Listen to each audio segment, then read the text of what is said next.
104.1 KRBE. It's the Roula and Ryan Show. It is True Crime Tuesday. We want to hear from you right now. You got a good chance to get through. We got a couple lines open at 713-390-KRBE. That's 713-390-5723. I really want this texter, if they have time, to call us on that number you just gave out. At 37530, the texter says, I need to call in for true crime. My sister was murdered. Oh, my God. It was a murder for hire, but they got the wrong person. Oh, my God. Ahmad, can you see that number? No. Maybe Ahmad can call. That's so terrible. No, stuck in Ahmad, traffic see if trying that to get to person work. has time No. to call, because I know everyone's They said doing they their won't. different. They won't right now. They won't right now? No. Darn it. Okay. They're stuck in traffic. Well, they got to be safe. Let's. Oh, yeah, that's true. But you can call and email on the listener line one day and tell us a story. We can play it that way. Maybe help you out. Darren's up first. 713-390-KRBE. Hi, Darren. Welcome to True Crime Tuesday. Hey guys, how are y'all? Hey, Wonderful. we're fine. So you want to share with us your story? Yeah. So, back in 2095, 95. Back in 95, I was a manager at Foot Locker back at Sharpstown, and at the time, my girlfriend had been like, she was pregnant, and she was like, hey, come to the house tonight, and I was like, no, I don't want to. I want to go with my friends, whatever else. And so eventually she called me enough, and I said, okay, I'll go. When I drove up to the house, there was a car outside, and I remember to this day it was a gold Toyota Camry that had that KSBJ sticker on the back of it. Mm-hmm. God And I go listens. to the house. Yeah, God Right. listens. Exactly. That's what's on the back of it. Yes, exactly. So I was like, okay, well, her brother was coming in from San Antonio. I thought maybe one of his friends was outside picking him up. So I didn't think anything of it. So I go to the door, knock on the door like I usually do, and I heard somebody scream. And I was like, what the heck? Are they playing? What are they doing? What are they doing? What's going on over there? Uh-oh. So eventually they were like, they said, who is it? And I said, it's Darren, open the damn door. And so they opened the door, and then the guy was kind of standing behind the door. When I looked in her house, it's like a long hallway that goes into the entry room. Uh-huh. Well, she was laying on the floor pregnant with a towel over her face.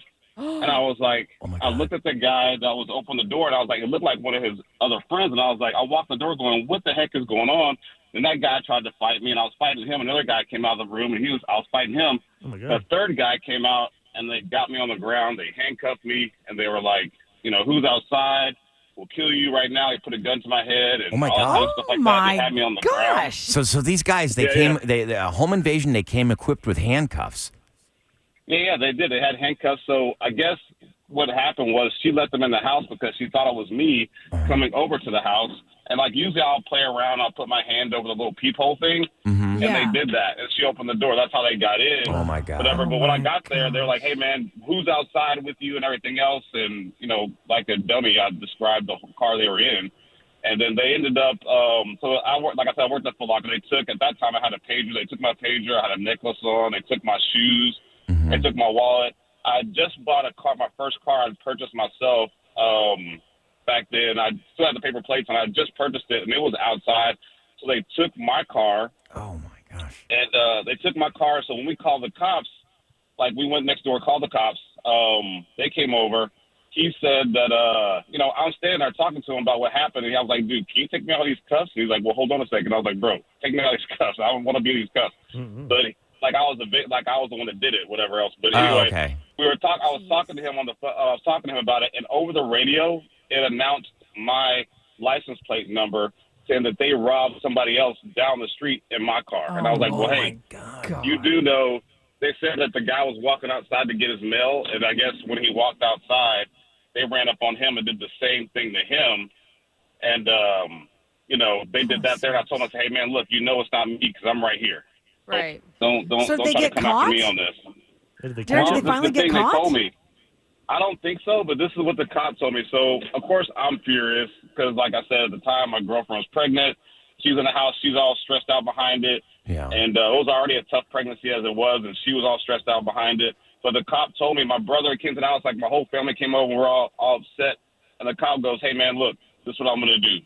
He goes, if we find these guys, I'm going to bring them back over here. You guys can have 5 minutes in the backyard with them, but you What? can't kill them. Oh, No. wow. Please find them. Please Oh, find them. my. Please find them. So Wow. whether or not he would have done it or not, but they found my car.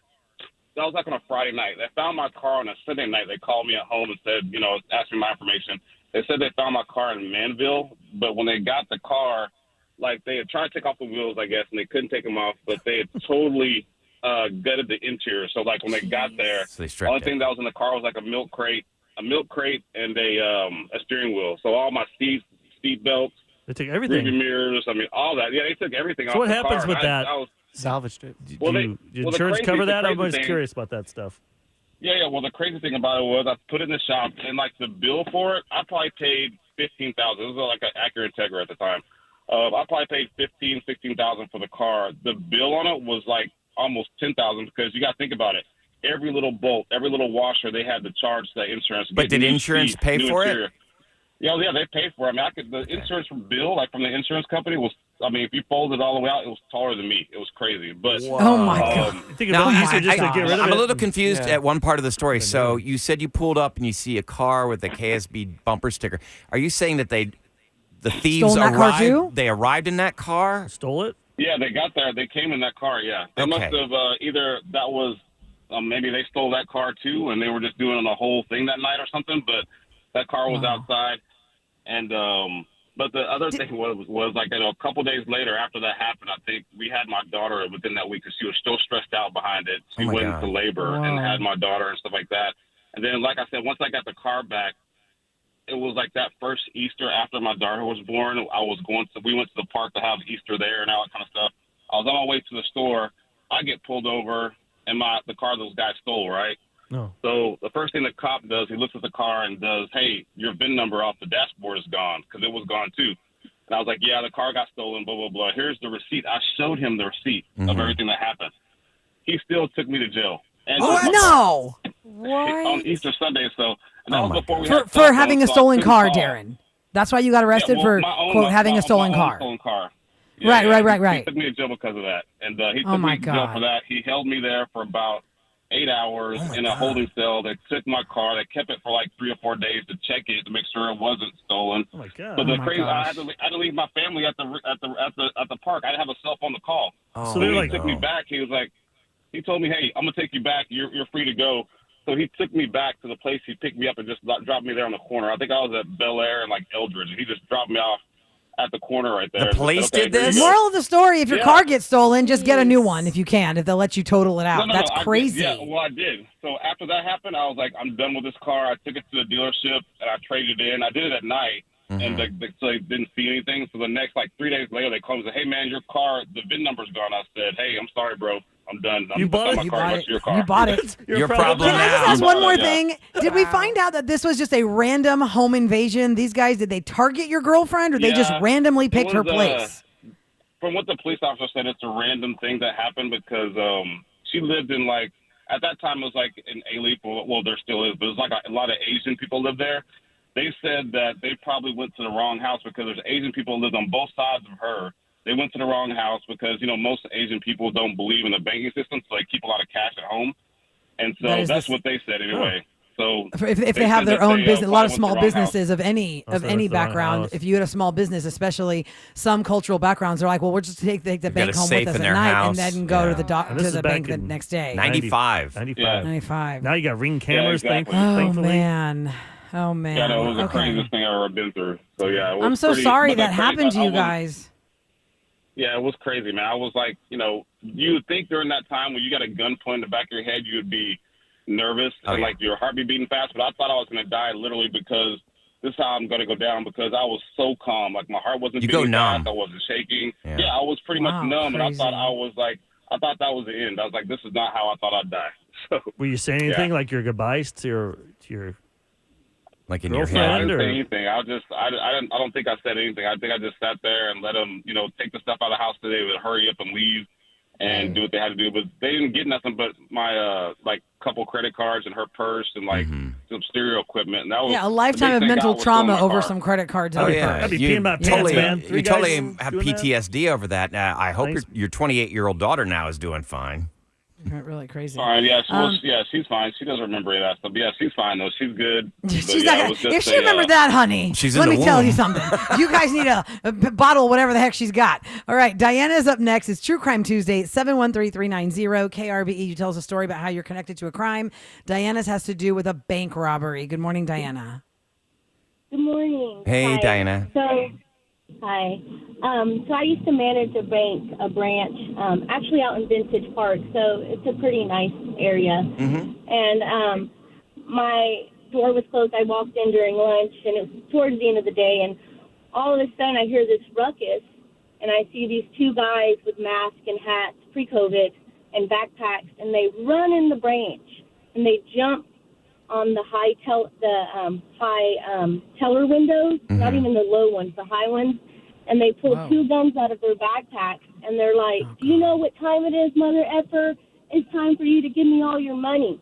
And then they put two guns to my teller's head, who was brand new. She was 20 years old. Poor kid. And she was in training. We don't give you money the first week. And they were like, give me all your money. And she's like, I don't have money. I'm new. I'm in training. They're like, if you're lying to us, we're going to shoot your brains, like, out on the floor. So they're not behind any glass. They jumped the glass. No, this was in. They're next to her this now. was, like, inside the branch. Okay. Yeah, they're jumping. And so then I'm watching. At first, I thought it was just an irate customer yelling at my tellers. And I'm like, chest puffed out, like, you're not going to talk to my people like this. And I open the door, but when I see the guns, I'm like, oh, I closed that door. I call 911, I push the alarm, and then I'm on hold with 911. I did not know 911 had hold music, but just so you know, they do. What? Oh my God. 911 puts you on hold. Wow. Whoa. Yeah, it was, you're on hold. They're like, we'll be with you right in one. Like, I was on the call with AT&T. Like, it was crazy. Was it like, anyway, like that? Does it sound like this? No, that's legit. That's in Houston, for real. Oh, my God. Does it sound like the cops theme? Whoa. Bad boys. So then what happened? Did the cops come before these bank robbers got away, or did they just take money? Or they shoot anybody? They got money. CSI shows up of Houston, FBI. I felt like I was part of those, TV shows. Uh-huh. And so they jumped on the kid. They had gloves, masks, shoes, you name it. They were covered. Well, when CSI gets there, they're interviewing everyone to make sure it's not like an inside job, right? Mm-hmm. Yeah. And they want you to write down everything you remember. And they started to, you know how they take like handprints, fingerprints, but they were doing footprints, on the counters, the high counters. And I was like, why are y'all doing that? They have shoes on. And they were like, yeah, but one of your tellers recognized the type of Nike shoe they have. And Nike has a database all over the world where, just to prevent knockoffs, the bottom of every Nike shoe is like a fingerprint. So they plug it in the system. Oh, wow. Yeah, and they can pinpoint where that shoe was purchased down to the state, the city, the store. Amazing. And as long as it's not purchased with cash, the trail continues. But normally with bank robberies, it's purchased. So were they able to with track cash. down the owner of those shoes? No. So then they tell me that Monday was a holiday. This was Wednesday. We were robbery number 13. They tell me that the city of Houston averages 4 robberies a week, and we were number 13 that week. Whoa. Oh, wow. What kind of mess? That is picked up. And then I said, well, what do I do for protection? They're like, get a gun. I'm like, I have pepper spray. They're like, no, you need to get a gun. Do you have a security guard there? Did you have a guard with a gun? No. It's just a bank. We're not off the freeway. But even my bank just a bank. My Like hometown every branch, Eric. I go to bank. my Wells Fargo. It's in a strip mall, and I walk in. There's no armed guard or anything in there. Nothing? No, but the difference is that's why I Well, asked if if they there find was out Ryan glass. goes there will I be was now. just saying that. I'm thinking that don't. I asked Money if- banks in that In place. Sharpstown, he has a shotgun. He has a this shotgun? man has an actual shotgun at my bank, so I feel good. But I was asking because the tellers are behind 3-inch glass at my bank. Yeah. But remember, this is Those are what When was you this? said there were It just taller depends on the glass. area. And That what year means was this, too, branch by the gets way? robbed weekly. The ones that have the walls, the barriers, the windows, that means they get robbed weekly. I'm telling you. Wow. Oh, That- God, you don't Diana, want, that yeah, is so that's why terrifying. it's there. They don't want to pay for that. That costs a lot of money. Oh, man. So, yeah.